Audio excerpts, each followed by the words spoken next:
What's up? Welcome to the confluenceVC podcast. This podcast is meant to give you a personal glimpse into the next era of investors and operators.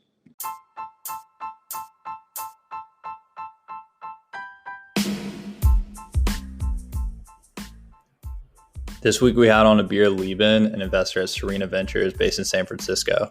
Serena Ventures is a venture arm of Serena Williams, and since launching in 2014, the fund has established itself as one of the top performing celebrity-backed funds.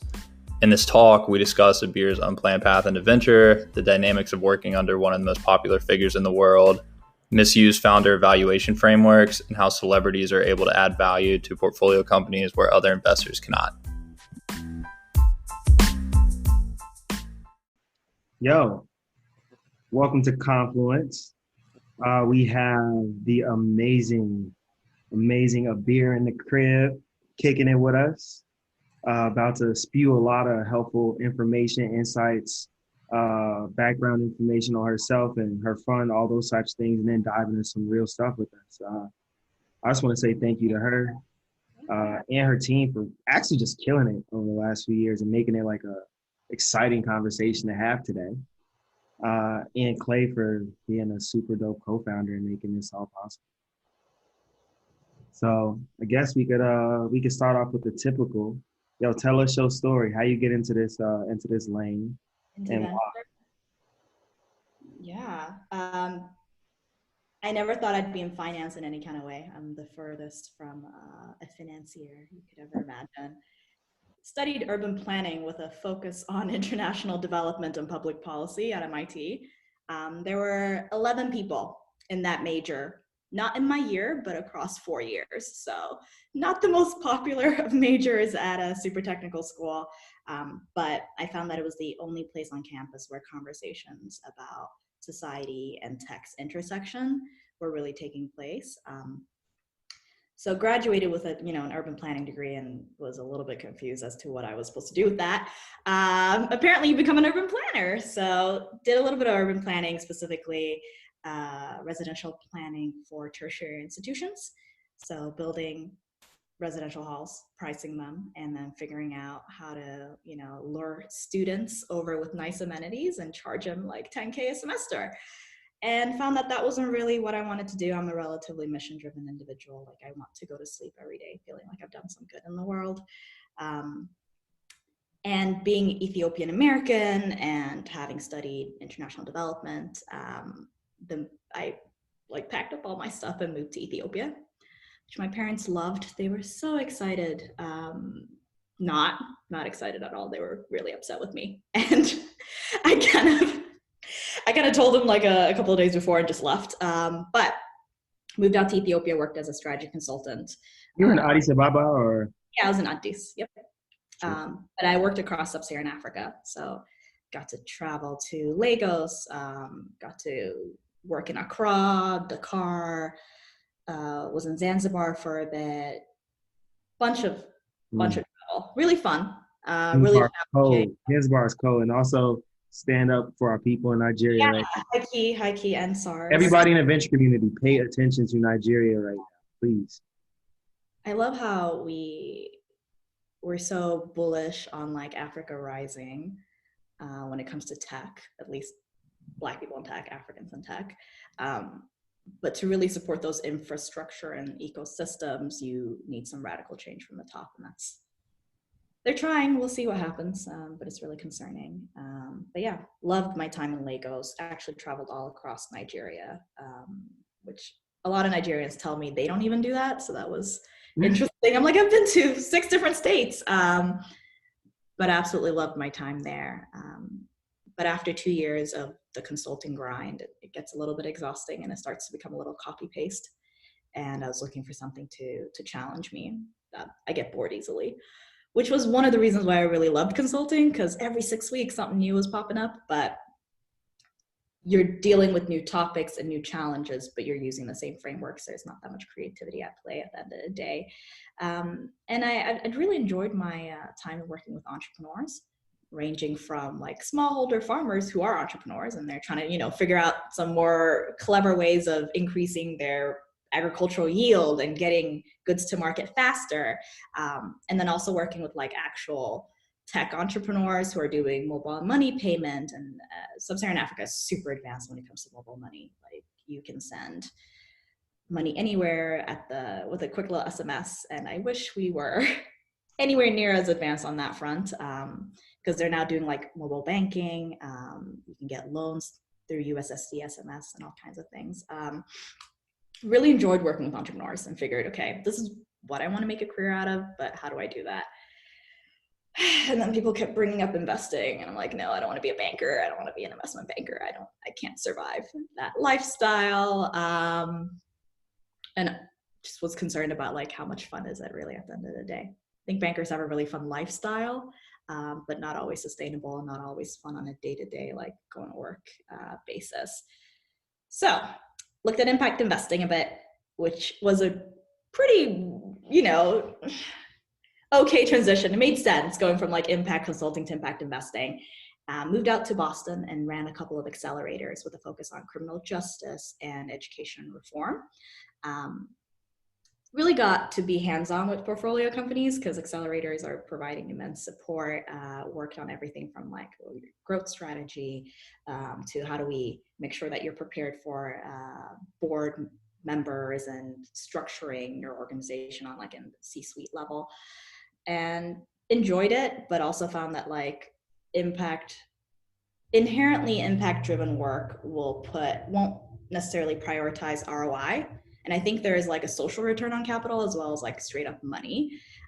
But I found that neither of those things were really being thought through carefully. In the impact space, we care about people's feelings and emotional states and their vision and mission, but we don't always put a little critical lens to it and really see if there's impact being done at the ground. So I felt like, okay, you know what? This isn't the space for me. I want to leverage private capital for public good. And I think the best way to do that is by funding entrepreneurs who are serving underrepresented markets and who are themselves underrepresented founders. There's a degree of intimacy with the challenges you're facing that helps you be a better entrepreneur in those areas. So the opportunity to like fund people who are traditionally not funded and who understand challenges in markets that are overlooked was really interesting to me. And I somehow, this is like the most oddest job ever. Somehow I'm working for Serena Williams doing her investment, VC investment portfolio. Second hire, never thought I'd be in the celebrity VC world. Quickly learned that there's a lot more to it than just straight up investing. It's a very odd world where you're like scanning through her Instagram to make sure she hasn't posted anything about our portfolio companies, because if she has, we have to quickly notify them so that they can, use that as a comms asset. So she goes rogue pretty frequently, which is interesting. And there are just a lot of opportunities that come her way that don't come to traditional VC funds. So that's been really cool. I came across the job. So my sister and Allison, who's a partner, used to work out at the same co-working spot in SF called Assembly, and the Assembly is now very sadly closed. But Allison had just been kind of puttering about mentioning that she was looking for talent, and my sister was like, I think this is a good opportunity. You should come talk to her. So we had a couple conversations, and you know how it goes in VC. It's like an interview, but you don't know it's an interview. I mean, obviously they were going to take you on immediately after getting don't gas me. No, the strength. But it worked out for your girl. Really excited to be working for Serena. She is I think, surprisingly hilarious and insightful investor. She is very opinionated. She knows every company in our portfolio in and out. And she's always kind of looking for ways to add value. I think a lot of times when you think of celebrity VC, it's kind of like, this is the face of the shop. And then, there are people who actually do the work. She does the work. Y'all are, I don't mean to interrupt you, but y'all are going crazy on the returns from my understanding. Y'all got some tough portfolio companies. Is that what you've been hearing?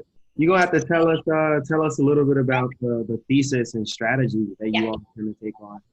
So our ethos. And also just start, I got it after that. After that, I'm going to talk about us debunking the thought of like pure celebrity VCs. I know a few celebrity VCs that are killing it, and you all are one of them. So let's break down both of those barriers real quick. Let's do it. So our ethos is making the everyday lives of everyday people better. That doesn't mean that we only do consumer, but we want at some point the product or service to touch a person who is an everyday person and make their life better in some way. 60% of our portfolio is consumer, with a large chunk of that being CPG, but we are in like retail tech, we're in fintech, we're in a couple other spaces. And overall, we have like, I'd say a conscious bias towards underrepresented founders. So for us, what that means is women as a whole, and then Black, Latinx, and Indigenous peoples. We have a bit of a soft spot because we think their intimacy to the challenges that they're tackling really gives them an edge. And at the end of the day, like, diverse teams lead to better outcomes, and it's just good business. I hate having to say that. I hate having to put like a dollar sign at the end of it, but it is what it is. So yeah, we're sector agnostic, early stage, pre-seed, seed, Series A. I personally have a soft spot for pre-seed because I think that's where a lot of underrepresented founders kind of get caught in the net. You know, they don't get the first shot on goal. So being able to fund them is really exciting. Outside of that, yeah, what do you want to talk about with celebrity VC? Well, what are your thoughts? Clay, you want to chime in here? Really just like the concept surrounding the value that celebrity VCs can add, things of that nature. Clay, you want to dive a little bit further into it? Yeah, I mean, you kind of touched on it earlier. It seems like a lot of the value add after the check is through branding and marketing. Mm-hmm. Just wanted to hear a little bit more from your perspective, like how have you all added value to the companies that you've decided to partner with after you've written the check? Yeah. So brand and marketing is like a easy answer there. Obviously, like having access to somebody with 12 million followers on Instagram and like one of the most popular people on earth is probably pretty impactful. But outside, only got 12 million. She only got 12 million on Instagram, but she has like 26,000 daily impressions or something. I've seen her, it's off the charts. But outside of that, celebrities have really strong networks, right? Their endorsers are potential acquirers if you're like in the CPG space or in the fintech space. They sit on boards. They have really strong connections, depending on who it is, but Serena in particular has strong connections in tech. And we frequently have our portfolio companies reach out to us and say, hey, I'm actually trying to get a hold of Nike, or I'm trying to get a hold of Gatorade or P&G or JP Morgan. Is there anyone at these companies that I can talk to, whether it be simply exploring a partnership or getting insights or something more, formal like an acquisition. Those are intros that celebrities can make for you. And then outside of that, it's because you have that like marquee name, the volume of inbounds and the volume of interest outside of your network is immense. Like there are very few doors that we can't open for our entrepreneurs. And if we can't open them, it's because we haven't made contact with those doors. It's not because they don't want us to be in contact and to be networked with us. So that's been pretty powerful from my angle. And then we do cute things too, because we're a cute, lovely little nice shop of 3 sweet women. And sometimes we'll, do little videos for our portfolio companies. If they're having like an offsite, we'll like have Serena do a little, hi, how are you? Super proud of you kind of video, which is nice to receive and gets everyone really excited. And yeah, like it's a much wider array of value that we can bring to the table just on the celebrity front. And then I think Allison and I are relatively smart individuals who are way more willing to help our portfolio companies than they're aware of, which is probably good because we're already getting pulled in so many directions. But we frequently will sit down and do strategy sessions. Quarterly, we send out an email with our calendar, letting our portfolio companies know that like, hey, we're available if you want to talk about anything. And here are some examples of how we've supported other portcos in the past.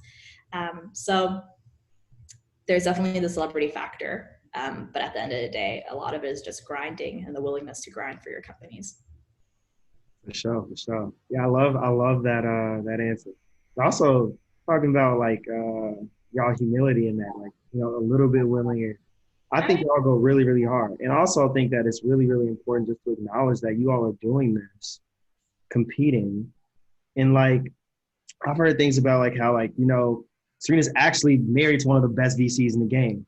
But if you look at like you all's portfolio overlap with them, I think you only have 2 or 3 co-investments out of a pretty stacked portfolio. Yeah. And like you're still killing it with returns. So like y'all go hard. Like boast that up, please. Like go celebrate, scream it. That's why, you know.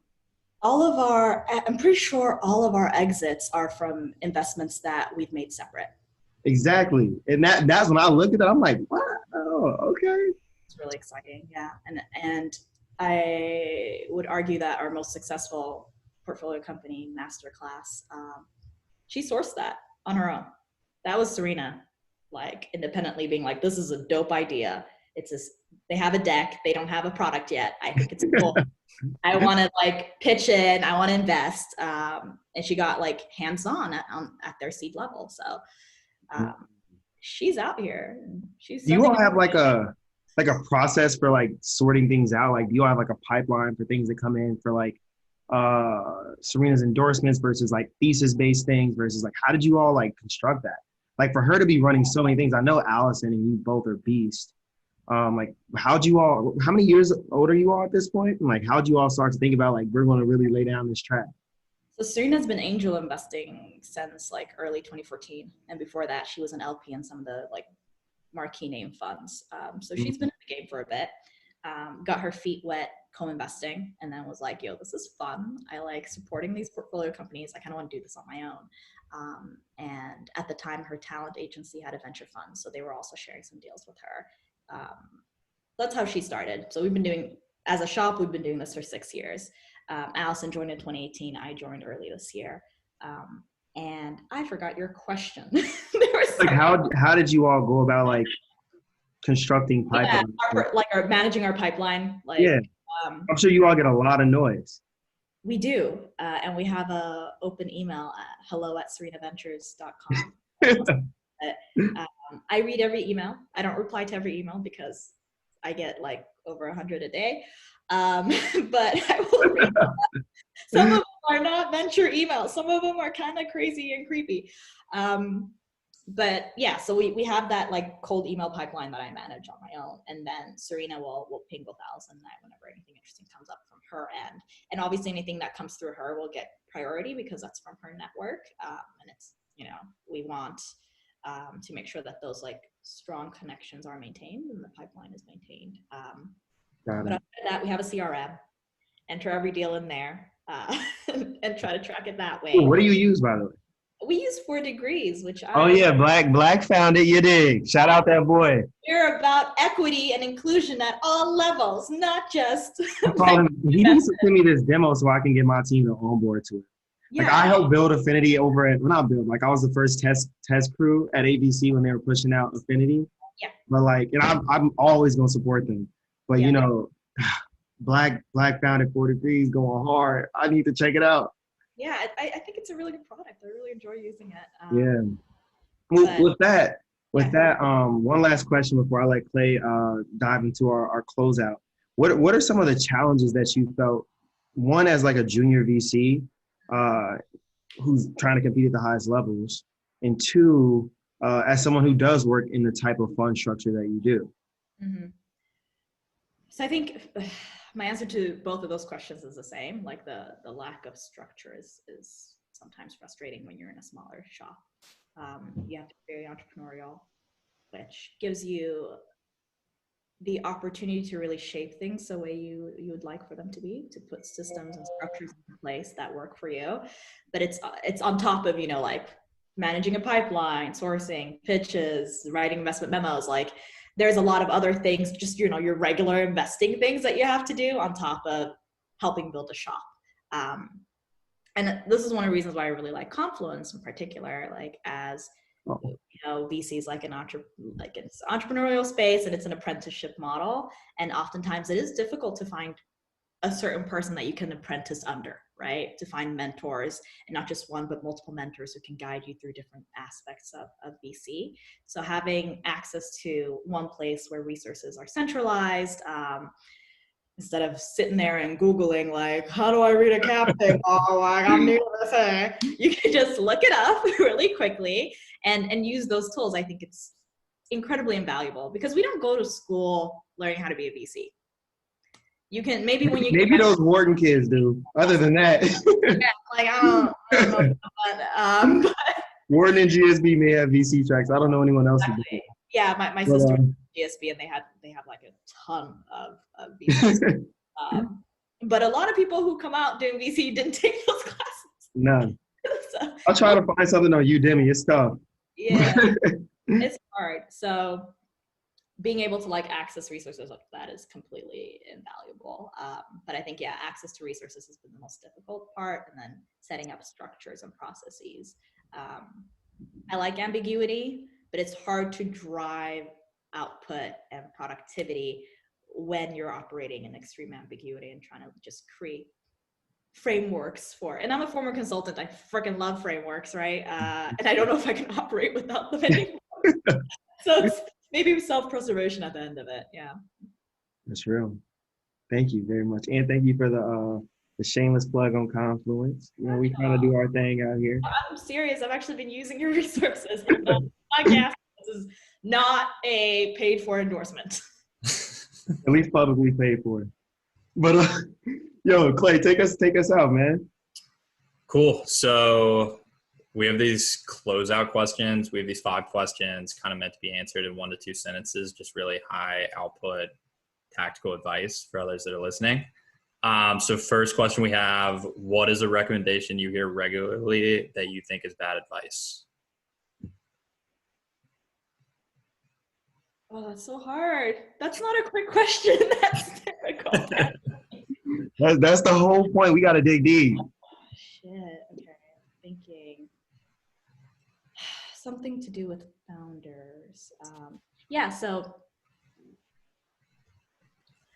I don't necessarily think that like being a second or third time founder, especially when you don't have exits, is somehow a marker for like you being better at the startup gig. Like I believe that first time founders can knock it out of the park, and a lot of the unicorns have been by first time founders. So I think we over index on like experience as a founder, and we under index on founder market fit with regards to like intimacy and understanding the problem, like having personally experienced the problem and really being, feeling that pain like Mark Zuckerberg felt about not getting girls. Like I think there's a very deep, having that deep, seated emotional attachment is actually super impactful. And somebody's pedigree is just that, like, I'm not smarter because I went to MIT. Like that doesn't make me better than anybody else. Experiences are what give you an edge.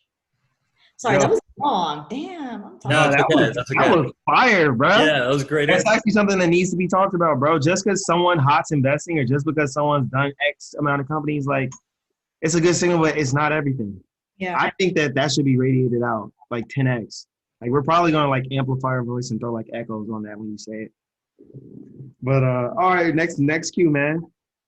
In the last year, what new belief, behavior, or habit has most improved your life?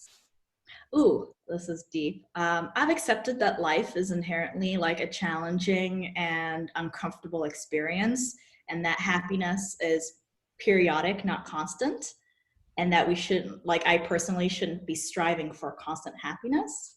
And that's made me more at peace with myself and my circumstances. Yeah.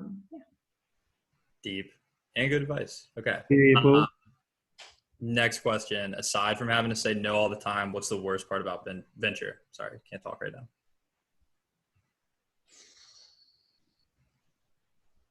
Damn, that no really does hurt though. Is there anything that compares to that? What's the worst part of, I think,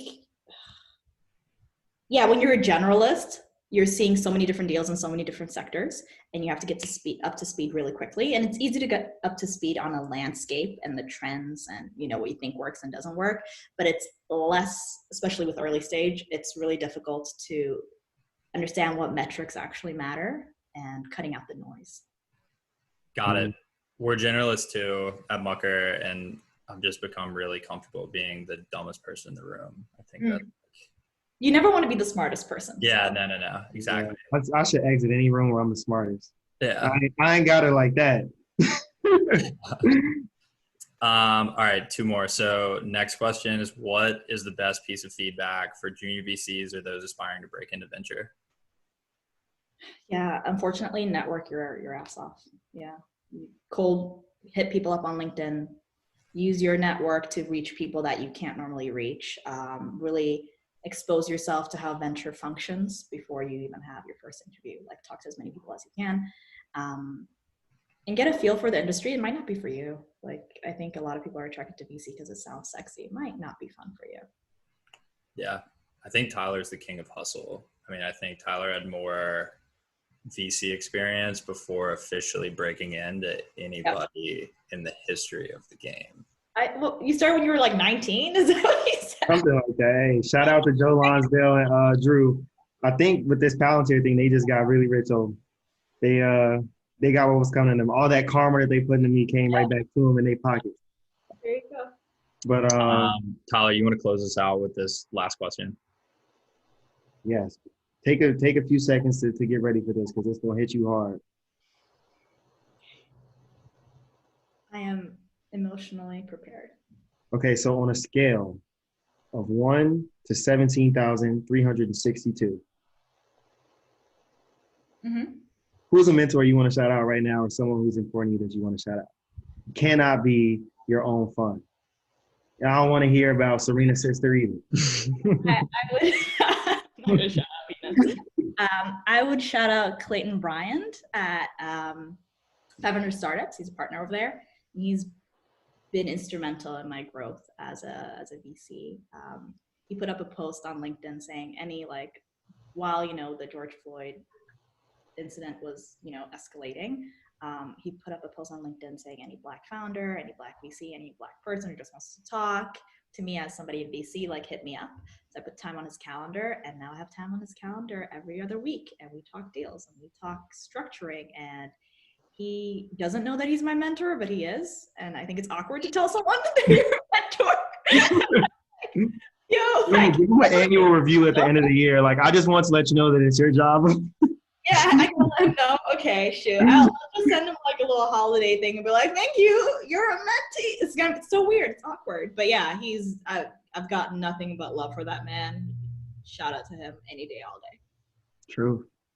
Yeah, I love it. I'm really excited for you all. Really proud of how far you've gotten. And if I can be of any support outside of just blabbing my ass off, let me know. Yeah, I mean, honestly, just keep using the community. Be very, very honest with us in your feedback. And then if you think there are people who should join, send them to the community page. Or if you think there are people who should be on here, intro us and we'll give them a platform to put themselves in front of the community. Yeah, love it. Cool. All right, love. Okay, bye, y'all. Thanks, Abir.